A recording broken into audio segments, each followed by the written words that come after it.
So let's say, for instance, that was our verse. Okay, the topic of mapping, what we're doing is we're going to understand that every song has a structure. And that structure is going to switch from song to song, but all songs are going to be based off of primary things like a verse, which is the part of the song that's telling the story. The chorus, which is the part of the song that gets repeated over and over and over, usually kind of the sales pitch of the song. It's the one that normally has the name of the song in it.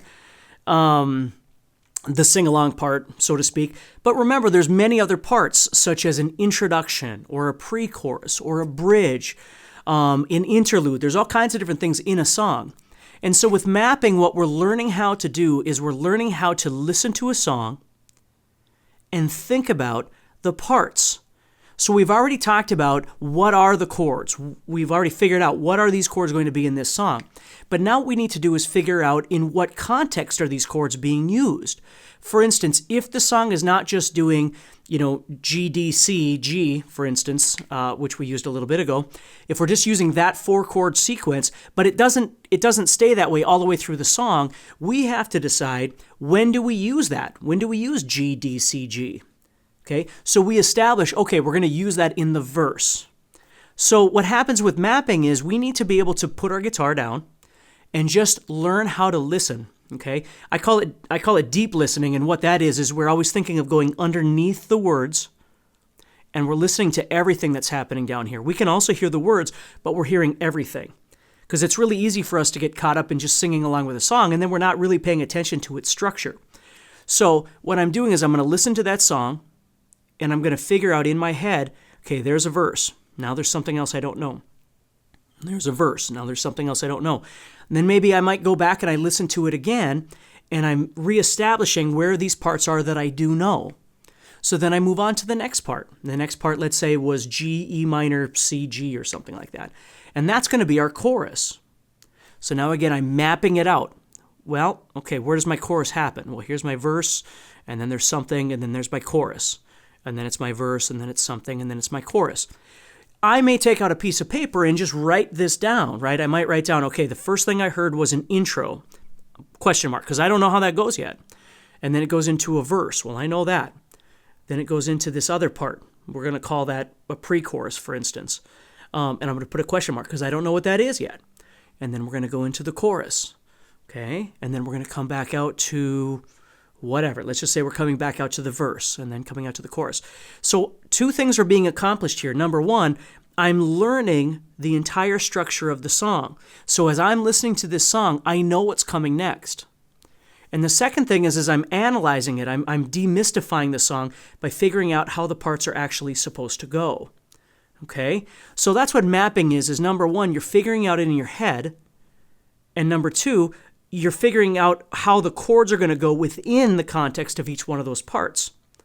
Okay? So the most important thing you have to understand about mapping in all my years of teaching, well, maybe that's not true. Maybe more so in the last few years, it seems like I notice it more. But what happens is when people are trying to learn how to play songs, they're so excited to play along with it, and I totally get that. That they just get in there and they start trying to, move the chords, and they're looking at the sheet music or whatever, and they're trying to play. But the problem is it's really not going into the sort of the deep recesses of your brain to remember for long term, because you don't really know how it goes. That's what mapping is all about. Mapping is putting your guitar down and just relaxing and listening to that song. And listening to that song. And while you're listening to it, you're analyzing something about it. You might be analyzing how the chords go. You might be analyzing how the parts go. You might be analyzing what I refer to as red flags. Red flags are parts within the song that are giving you problems. Let's say the song is a standard pop or rock song, and the song is 4 minutes long. Well, for 4 minutes, 3 minutes and 30 minutes of that, or 3 minutes and 30 seconds of that are the same parts over and over and over, but there's one part in there that you don't know. Well, I refer to that as a red flag part. That's the part that you're going to get nervous on every time you got to get to that part and you're going to play it, or it confuses you. I mean, there's all kinds of things that could be wrong with that red flag section. We don't know it. We know it, but we can't physically play it. Whatever the case may be, then that's the part that we need to work with and fix. It's the part we need to spend the most time on. Then we step back again and we listen to this whole song, and we're figuring out how all these parts go and what goes where and all that sort of thing. So there's no more red flags. What clearing is for me, clearing is when you can listen to a song and think of it this way. It's kind of like when you're going to play a song. Let's say you're in your vehicle. Okay, you're either driving or you're sitting in the vehicle or whatever it might be, and you're listening to the song on your CD player, or MP3 player, or radio, or whatever it might be. And you're a guitar player, obviously, and so you're listening to the guitar parts. Now, when you're listening to this song, you don't have your guitar with you, you can either see this song in your head clearly, or you see it cloudy. And what I mean by that is when you're listening to the song, you're not exactly sure how that part goes, or, oh, I remember playing that, but I don't know how that part goes. That's cloudy. And the thing about playing songs is you want to be able to clear that entire song. So what a great thing to do to practice is, let's say we go back to the verse that we were talking about. So my verse is going like this. It's going G, D, C, G. So I'm going...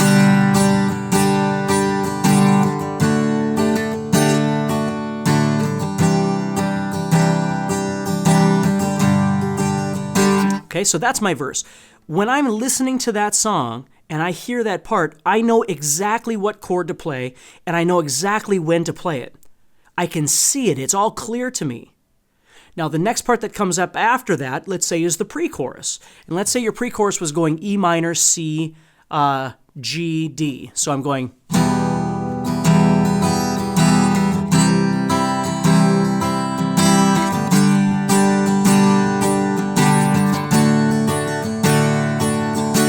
Okay, so when that part comes along, again, clearly I can see the chords in my head.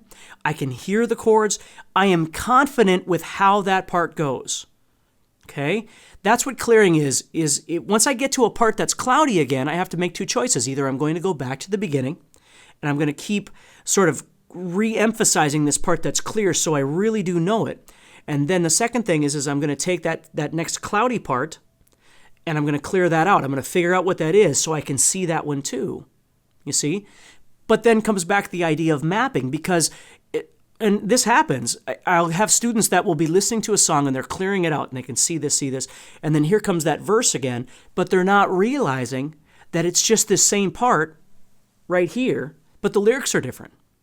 You see, that's why that deep listening is so important, because you want to be able to figure out as you're listening to the song. Ideally, the song is only 3 parts. It's a verse and a chorus section or whatever. And remember, when I'm talking about those with you, we are not discussing words. We're thinking about it from a guitar perspective. If you take a song like whatever, like let's say Old Time Rock and Roll by Bob Seger, it's really the same chord progression all the way through the entire song for the most part. Even though there's a verse and a chorus and all this stuff, as a guitar player, we really don't do anything different. But if we were listening to... Every Rose Has Its Thorn by Poison or something like that, then there are different parts, okay? So that's the point of mapping, is we as guitar players are looking at this song not from the perspective of the words, say, chorus or whatever, but what are we supposed to be doing underneath that, okay? So we might find that we're doing the same thing the entire time, and if so, then it's a piece of cake. Or we know that when we get to the chorus, the chords are different. So you see? So there's multiple levels of being able to map a song, not only understanding its structure, but understanding what we are supposed to be doing within that structure. What chords are we playing? What chord progression are we doing? And clearing then, finally, is being able to listen to that song all the way through and know exactly what you are supposed to do, when you're supposed to do it. So by the time you grab your guitar, by the time you get home or wherever it is that you're going with your guitar, you already know how it goes. All you have to do then is simply pick up the guitar and play. Okay? So please think about that. It's a really, really great concept, and it seems obvious to some people, but for other people, it's a little bit harder. So it's learning how to listen. Not just, listen, but listen like a musician, listen like a guitar player, and figure out how the structure of that song goes. That's essential ear training.